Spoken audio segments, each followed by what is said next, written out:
নমস্কাৰ, মোৰ নাম সুকুৰ আলী। সকলোৱে চিনি পায়, গতিকে মই আৰু পৰিচয় দিবলগীয়া নাই।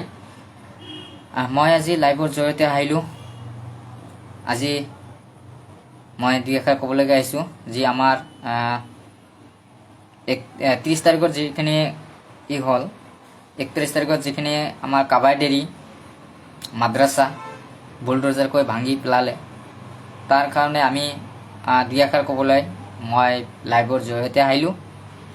আজি এইখিনি কথা মই প্ৰথম জনাওঁ যে যিসকল কালপিত, যিসকল মৌলবাদী শক্তি, যি আমাৰ অসমৰ তথা ভাৰতবৰ্ষৰ যি গণতান্ত্ৰিক এয়া ধ্বংস কৰাৰ কাৰণে, অশান্তি পৰিৱেশ সৃষ্টি কৰাৰ কাৰণে যি সিদ্ধান্ত লৈছে, যি কালপিত লৈছে, সেই কাৰণে কঠোৰ বা কঠোৰ শাস্তি দিব লাগে। আমি তাৰ কাৰণে আমাৰ মাননীয় মুখ্যমন্ত্ৰী মহোদয়ক আহ্বান জনাওঁ আৰু আমাৰ DIG মহোদয়ক মই আহ্বান জনাওঁ। আৰু মই এই ক্ষেত্ৰত আমি আছোঁ, আমি সহায় কৰিম। গতিকে আমাক যাতে কোনো দুষ্ট চক্ৰই, যি জিহাদী আমাৰ মাজত যাতে হ'ব নোৱাৰে, এনেকুৱা আমাৰ যেনেকুৱা মাননীয় মুখ্যমন্ত্ৰী মহোদয়ৰ যেনেকুৱা আজি অত্যাচাৰ মানে বহুত সমালোচনা কৰি আছে। গতিকে মই এইখিনি আমাৰ চৰকাৰৰ উদ্দেশ্য নহয় যে আমাৰ মাদ্ৰাছা ভাঙিব লাগে, ইয়াৰ আমাৰ কোনো উদ্দেশ্য নহয়। কিন্তু আমাৰ উদ্দেশ্য শান্তি আৰু উন্নতি, একেলগে হিন্দু মুছলমান মিলি প্ৰীতি হিচাপে থাকিব পাৰোঁ। এয়া আমাৰ হ'ল চৰকাৰৰ নীতি কাম। গতিকে যিখিনি ভাঙি পেলালে, গতিকে মই এইখিনি কাৰ নেতৃত্বত হৈছে? একমাত্ৰ আজমল ডাঙৰীয়াৰ নেতৃত্বত এইখিনি মাদ্ৰাছা বুলডোজাৰ চলিছে, ইয়াৰ বাহিৰে কোনো নহয়।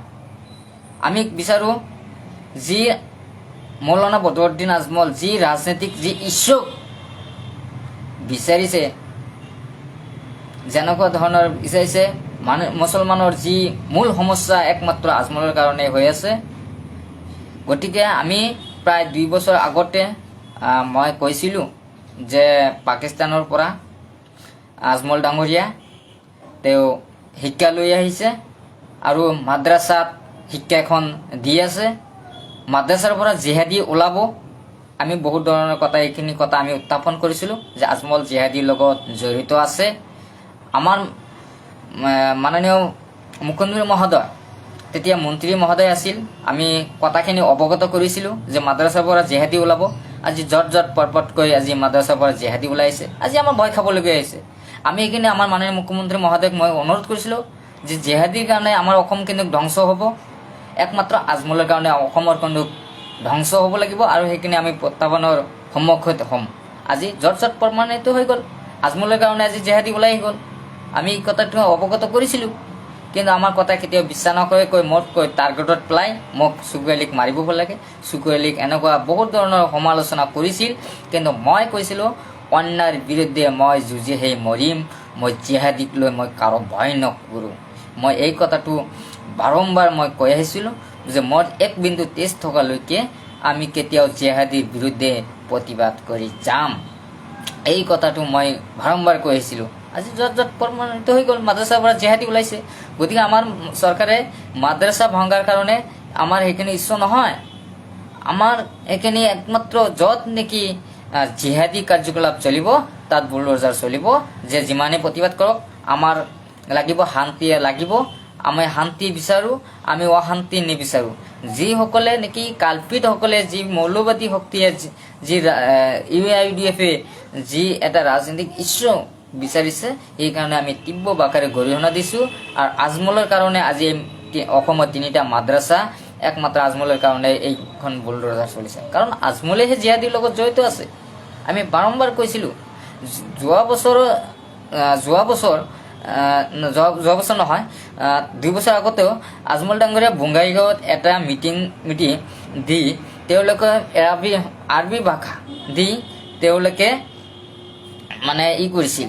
আৰবী ভাষা দি বেনাৰ লৈ একটা মিটিং কৰিছিল। এইটো একদম গোপনীয় মিটিং আছিল। সেইটো মিটিং আছিল একমাত্ৰ কিন্তু সন্ত্ৰাসৰ মিটিং আছিল। এইটো কাৰ্য আছিল জিহাদীৰ মিটিং আছিল।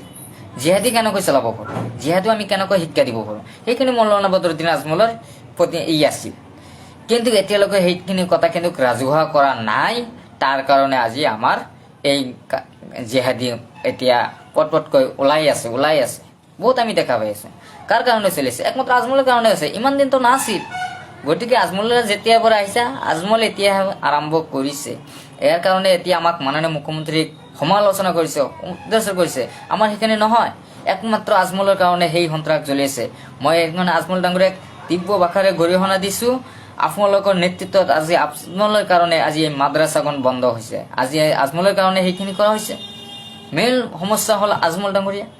গতিকে আজি আজমল ডাঙৰীয়া কৈ আছে মই উচ্চ ন্যায়ালয়তো যাম।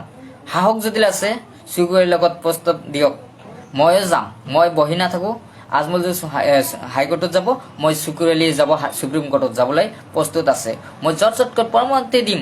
আজমল ডাঙৰীয়া যিমানে কৰিব, তেওঁ ডালে কৰিব, মই পাতে ঘূৰিম। আজমল ডাঙৰীয়া কি ভাবিছে যে এনে মই বহি থাকোঁ, মই এখন নুবুজো নেকি? আজমল ডাঙৰীয়া যি ৰাজনীতিক লৈছে, যি মুছলমানক লৈ যি ইছ্যু লৈছে, যি মুছলমানৰ লিডাৰ ঠিকা লৈছে বুলি তেওঁ ভাবি আছে, সেইখিনি নচলিব। কাৰো ঠিকাদাৰ নহয়।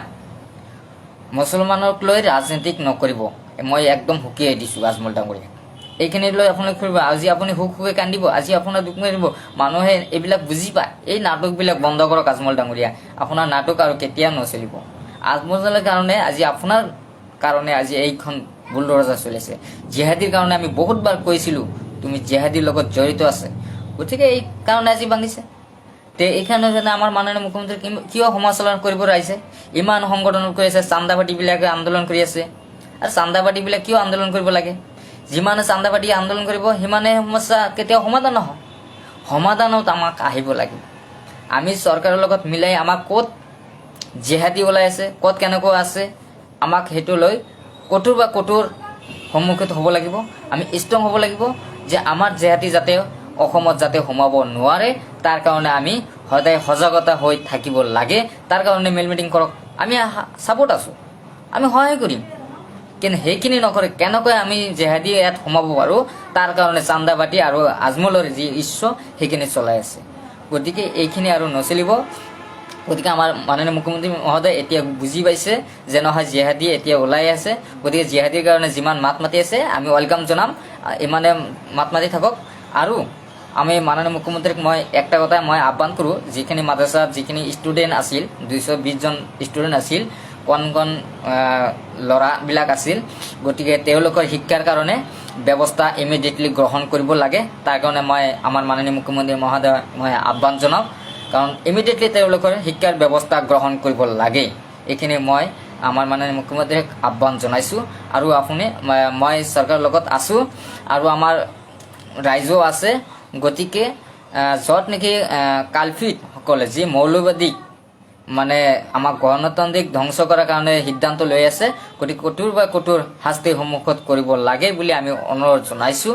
গতিকে আৰু মাদ্ৰাছাত আগতে আমাৰ সেইখিনি হ'ব লাগিছিল। গতিকে আৰু যাতে আমাৰ মাদ্ৰাছাত এনেকুৱা যাতে আৰু বুলডোজাৰ নচলে, তাৰ কাৰণে আমি আমাৰ মাননীয় মুখ্যমন্ত্ৰীক আহ্বান জনাওঁ যাতে কঠোৰ শাস্তি আৰু কঠোৰ আমাক সজাগতা হ'ব লাগে বুলি আমি ৰাইজকো অনুৰোধ জনাইছোঁ। এইখিনিকৈ মই